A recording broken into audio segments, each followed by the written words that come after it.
Hey guys, WWK here again, and this is the gameplay video for my Bionic Paladin deck.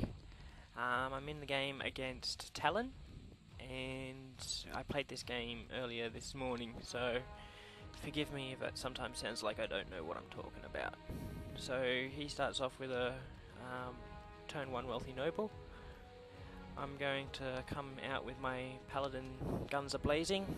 I'd like to try and get a few early hits in, as you know, those early hits can make all the difference later on in the game. Now he's got that beast there, and there's a good chance he might bring it into block. So I will bring back my Pally. He's also got 4 resources, so I need to worry about the Elita as well. So I'll bring back my Paladin until I can buff him up a little bit more. Get my own Wealthy Noble out so I can work a bit faster.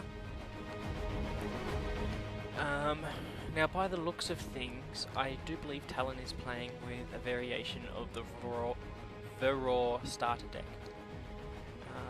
Earlier, before this game was played, he was complaining that my Burning Prejudices really shut down his deck, so in this game you'll notice that I try not to use it all too much. So I've brought out my Genesis Construct, and I'm going to buff my Pally. He goes up to 8-8, and this looks like a race that I would win. Now I need to still be concerned about that Elita, and he's got a 4-4 blocker. So I'm going to dump a whole heap of resources into buffing the Pally with the Caretaker ability, and just make him a kind of big, fat, beefy tank. Beast comes back, but he's not going to be able to slow me down. There goes my Noble, good move, and there goes the Constructor. Like I said, generally one of the first targets these days, because people, originally he looked rather unassuming, but everyone sort of realises how dangerous he is now. And throwing more resources, keeping him alive. That's basically how a lot of this deck just plays out. You know, keep your resources until you really need them, and just invest in keeping your Paladin of the Flame Dawn alive. The only way to really stop him is with a Stumble, or a Burning Prejudice, or the Calamity. Other than that, it's just throwing speed bumps underneath him, which is also quite an effective way. Like Rita, the token maker in Varroa, she's a good way to stop the Paladin. Excuse me. So now the race starts to look a bit dangerous. He's got 4 4/4s. So I'm going to use a Burning Prejudice here on the Varroa Death Worshippers, and I'm going to stumble the Varus.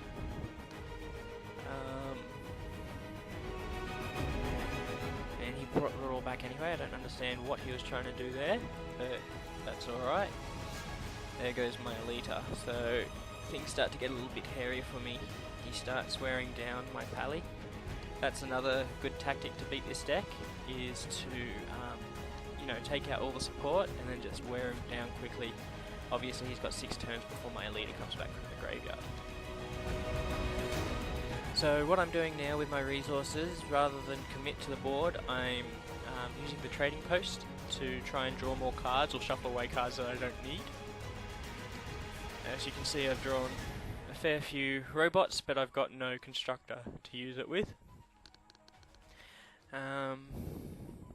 There's the Rita. I would have been in a whole lot of trouble if it wasn't for that fight that I just drew. So I'll use that to get rid of her, and that problem will go away very quickly. And then I'll increase my resources. Now, there's been a lot of talk in the forums about whether or not increasing your resources is worth it. I don't see why you wouldn't want to. You know, I've got a handful of cards, I've got board position, and increasing my resources in these turns where I don't really want to do anything else, I'm only going to get further ahead in the long run. I mean, it might get to a point where I can just play my whole hand in one go.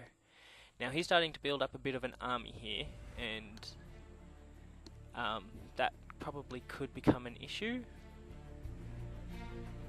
And he's got the Battleground Scavenger, so he's drawing an extra card a turn.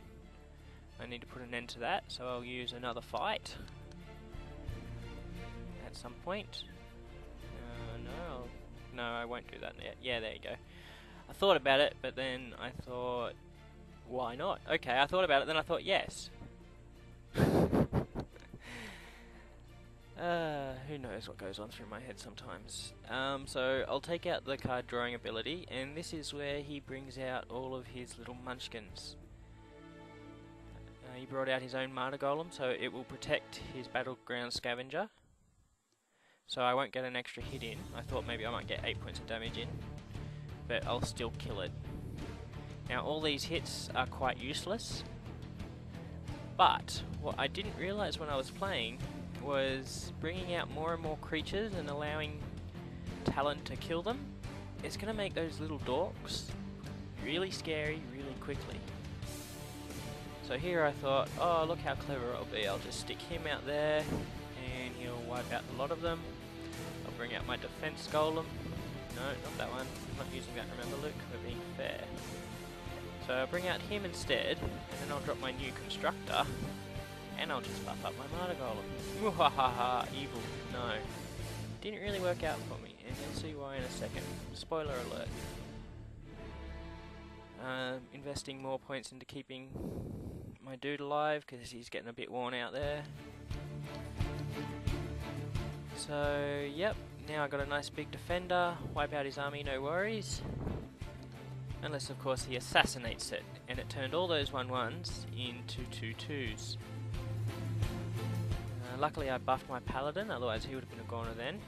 But now that little annoying pest army is quite dangerous, and he's going to put me on the ropes if I don't do something.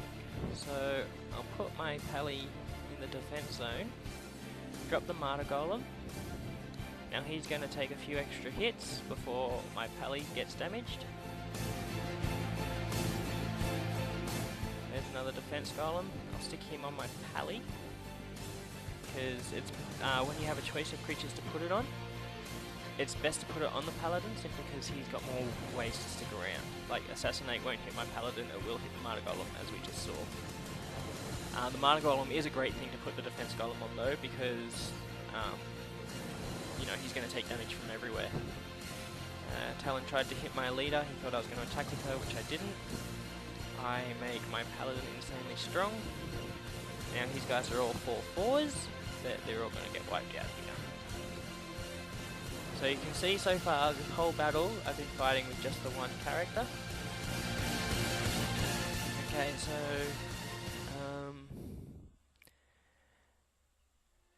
bring out another robot. Now, if it were to a point where he had all those creatures on defense, I would have brought out the flyer and put the flyer in the attack zone and then tried to buff that. But as it is, see, I can see I'm about to win because I've got my Shikana. This is the trick that I was saying. I put him out and I just play it cool. It looks like I'm going to try and sneak in a exhaust. What am I doing? God, don't you hate slow players? Yeah, so I'm going to try and push in this hit, and then next turn Shikana will go off, and I'll be able to blow up all those mechanical creatures in my hand, and win the game. Without using the Burning Prejudice to wipe out all of those for raw Death Worshippers. Playing with the pre-constructed decks I think is very hard at the moment because the meta is strongly controlled by Flame Dawn, and as I mentioned, if you're playing Flame Dawn and not running Burning Prejudice, you're just asking for a loss. The problem with the pre-constructed decks at the moment is they have so many unlimited characters, which just makes you a sitting duck for... and here we go, hang on. There goes Shikana, and I go in for the kill. So yeah, that's how that deck is supposed to work out. And yeah, thanks Talon for the game, and thank you to Lightmare Studios for creating the game. And I will be back shortly with a video on how to counter Bionic Paladin. Alright guys, thanks very much for your time, and until next time, I'll see you next time.